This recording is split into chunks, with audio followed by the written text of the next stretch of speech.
你跟我去下车。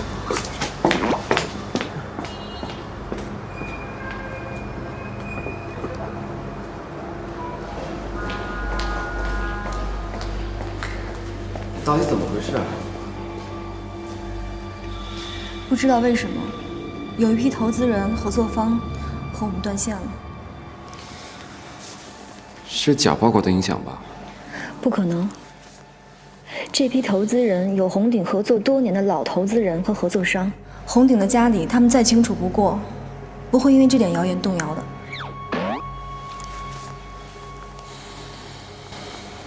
不行，我们不能一起去。为什么？自从那份文件流失开始，这一连串的事就摆明了有人在攻击红鼎。这个时候，如果我去找那些合作方，也是他们意料之中的事儿。对，如果我们一个合作商都换不回来，事情会变得更严重。你必须得去，我留下看家。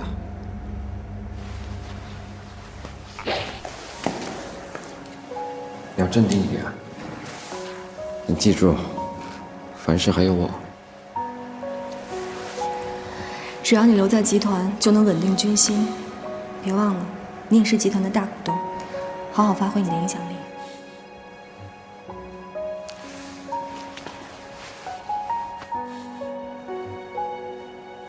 好吧。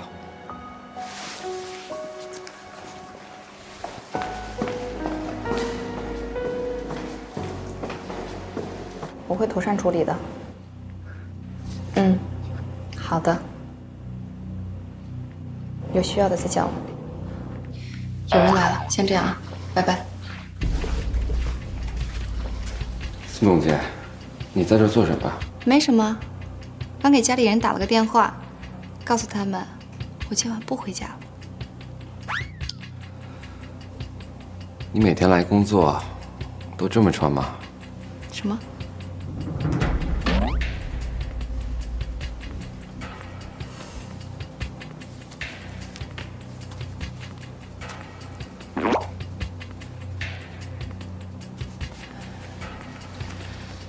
你去哪儿啊？回办公室。法务部也有很多事情要忙。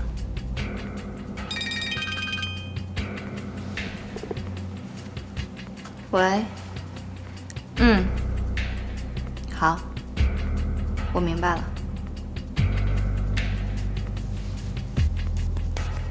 合作商那边出了点问题，需要法律顾问。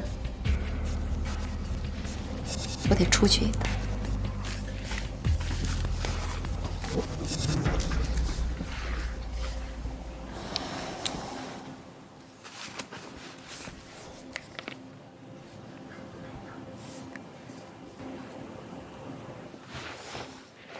马姐，怎么了？你还在等吴学兴的线索吗？是。先停手，你用权力跟踪调查宋兰珍。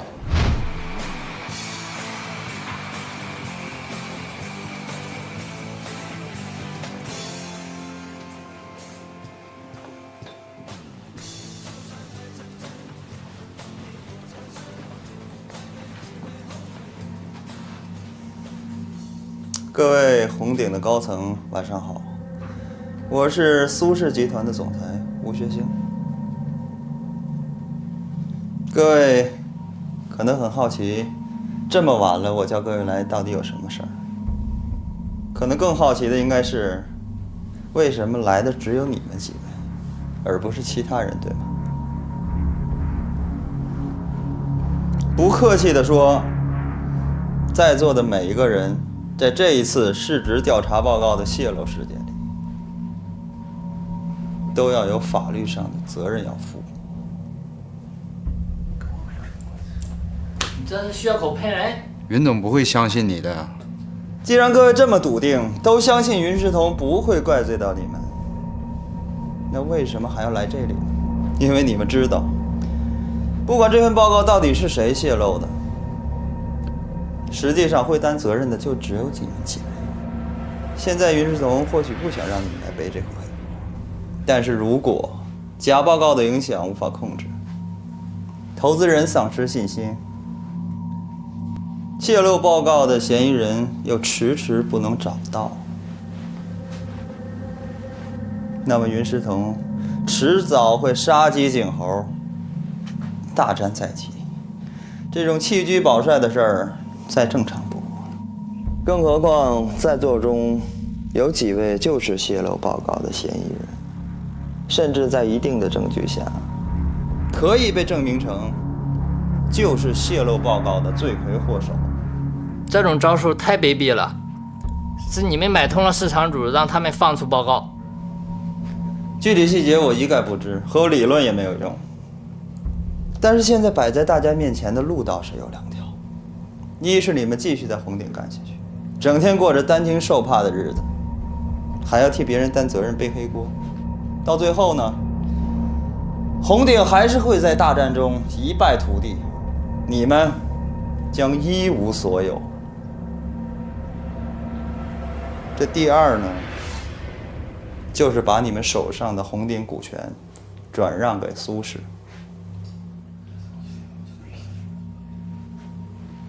你们作为技术高层，手上或多或少会有一些技术股，全部加起来也有3-4个百分点。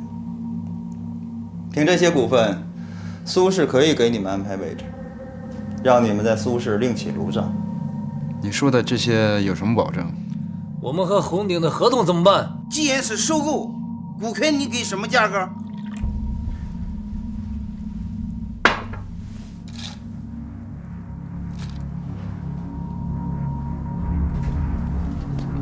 这是个问题啊！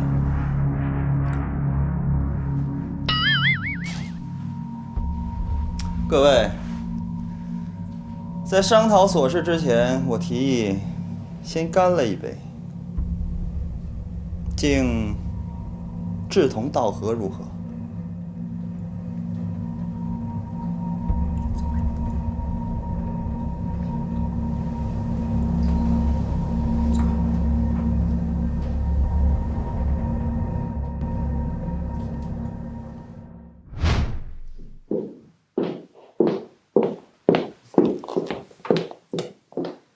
不好意思，各位，我来晚了。云总，你可算来了，这边坐。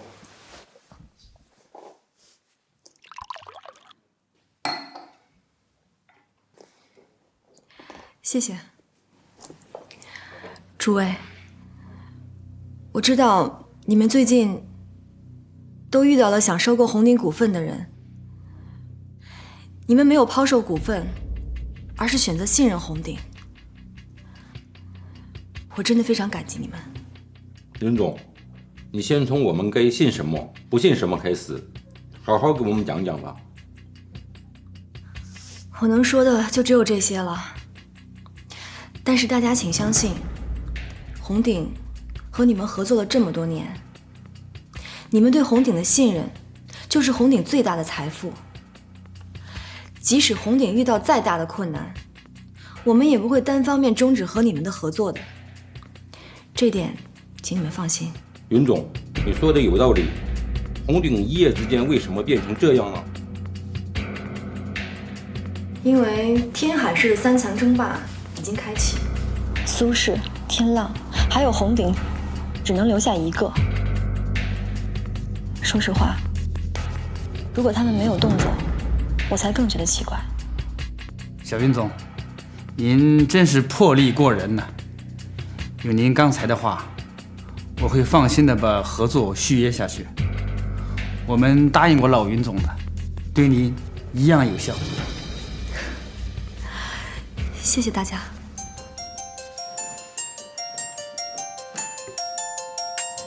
我接个电话。喂。你得回集团一下，资金回笼出现问题。什么？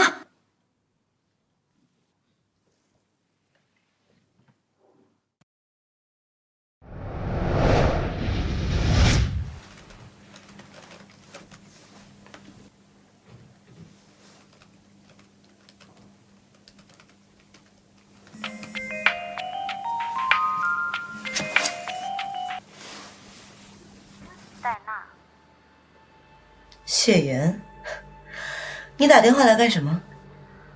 听说红鼎集团遭遇了波动。岂止是波动，现在是灭顶之灾。天海市的这些集团，比我想象中的要优秀。要是打起来，还真是有两下子。戴娜，我警告你，你现在操作的是2个有10多年历史的大集团，而且你的动作也扭曲了斯特林家族的意志，根本不能客观选出最优秀的合作者。照你的意思，根本就不用选。正常人一眼就能看得出来，红鼎在电商领域走在前面一些，而我看的是潜力，给他们同样的资源，让他们打一仗，活下来的就跟斯特林合作，这样其实我们也节约了中期的成本，有什么不好吗？但是你提供的是不公平的援助，你是在操作比较结果。本来就没有绝对的公平，何况红鼎获得的援助少，如果他取胜了，他从斯特林这儿得到的条件就更多，不公平吗？倒是你，我怎么了？段飞这个人挺有意思的，你来的时候，他也是你的贴身保镖吗？戴娜，我劝你不要太过分了，你做的太过了，我会向斯特林家族直接提出申请，我接着到天海来对付你。你要是真的有办法，就不会打电话来跟我说一些废话。别闹了，谢岩，我也就是陪你玩玩才接这个电话的，挂了。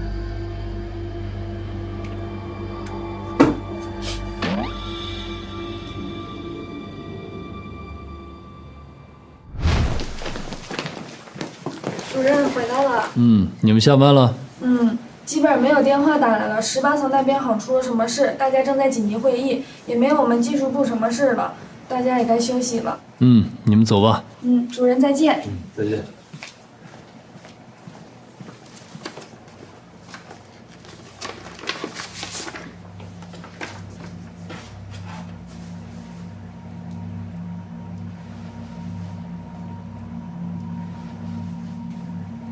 证书和苏子馆证书我都拿到了，你要我怎么做？好。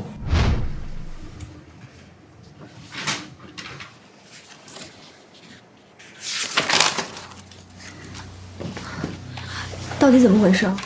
让他们跟你说。为什么会出现资金回笼的问题？我们和天浪公司博弈，本来股价已经被他们抬高到基价的2到3倍，但是他们还不肯放手。不松口是什么意思？现在我们不是要回收资金、回购股份吗？没错，我们已经和一部分投资人签订合同，受天浪的影响，这部分价格比较高，现在停止合同，投资人可能愿息事宁人，我们只需要支付滞纳金。当然，如果投资人好说话的话，我们可能连滞纳金都不需要。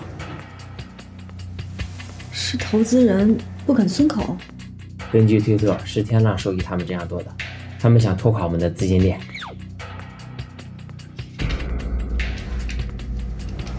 如果投资人不同意合同，我们的损失有多少？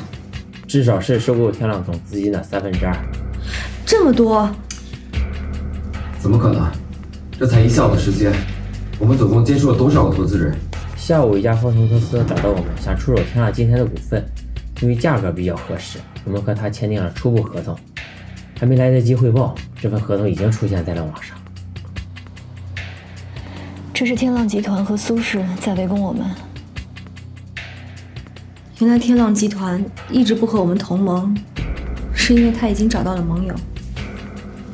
是我晚了一步。现在不是说这种话的时候，想想下一步。马上召集法律部的所有人。天亮之前，我要捋清所有的合同，看看损失到底有多少。听见了吧？快去法律部。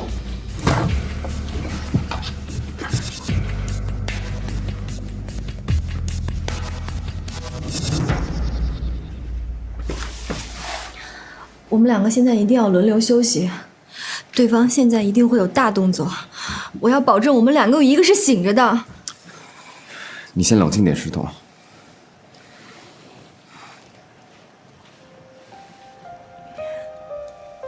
如果爸爸他还在的话，你别说这种话。现在红顶的人都会陪你到天亮，不要在大家面前软弱。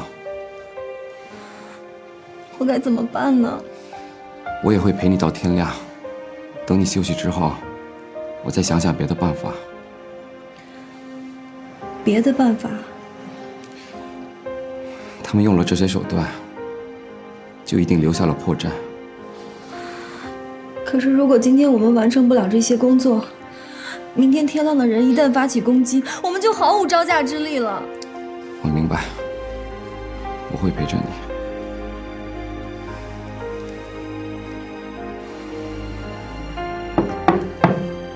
于总，法律部的人都到了。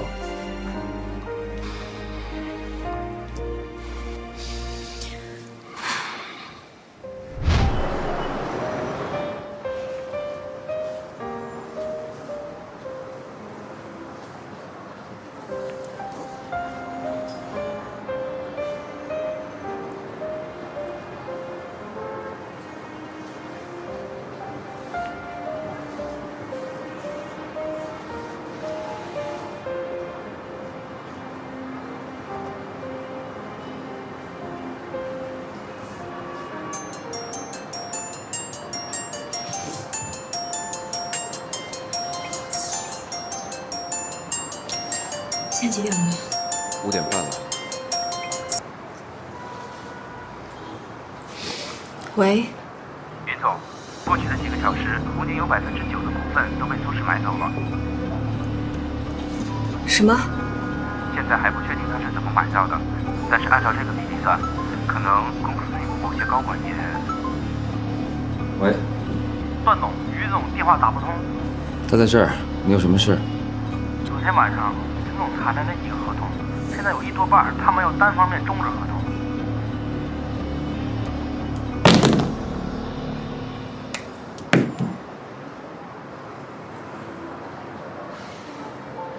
没事，我们想想别的办法。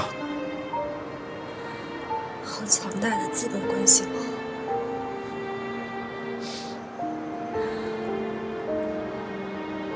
我赢不了的。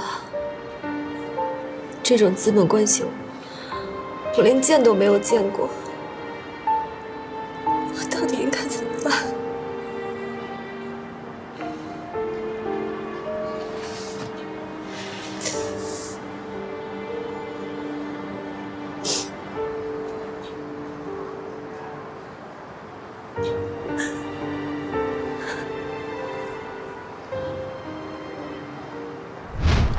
魏总。已经确定拖住红顶了，有没有法律上的顾虑？完全没有啊，完全合法。这次是红顶自己走入圈套的。这个圈套不是我们设计的，总感觉在我们之外，还有人在下这盘棋。不管怎么样，今天先放缓对红顶的攻势。唇亡齿寒的道理吗？没错，本来只是想由我们先占据上风的，再由我们提出联手，这样才会有对等的话语权。没想到红顶在一夜之间，没有红顶，我们就没有办法对抗苏氏了吗？我哥哥起家的时候，虽然我没有参与，但是故事我还是知道一些的。你永远不知道苏氏集团对天海市的掌握力有多惊人。那是很久以前的事儿了吧？现在这个老怪物还没死，我不相信这种掌控力会减退。明白了。我这就去安排放松对红顶的牵制。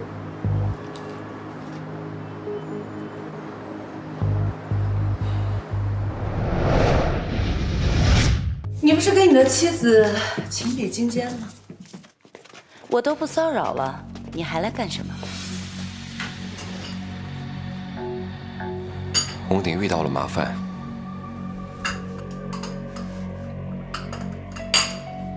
这个麻烦还不小吧？商界的新闻可是给了你们一整个版面。你现在不应该在他的身边吗？还是你觉得，即使你在他身边，也帮他不了什么？我恳求你，帮帮女士的。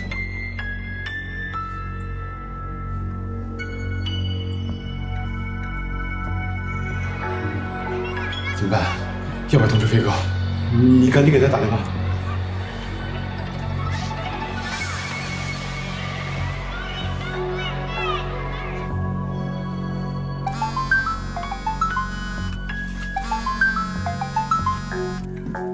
喂，飞哥，红顶出事了，看新闻了没有？新闻上怎么说的？说是开发区停工、暴乱。我这边还有其他的事情，你跟姑姑看看能帮上什么忙。行，稳住局面就靠你们了。知道了，飞哥。红顶上下还真是团结。这个企业已经经历了很多磨难，连你的同事都这么努力的挣扎，而你却来求一个局外人，这样合适吗？要不你给我讲个故事听听吧，就讲你跟云总裁的故事好了。你肯帮忙吗？可能会，可能不会。我不是说过吗？红顶的命运也许就掌握在一个贴身保镖的手。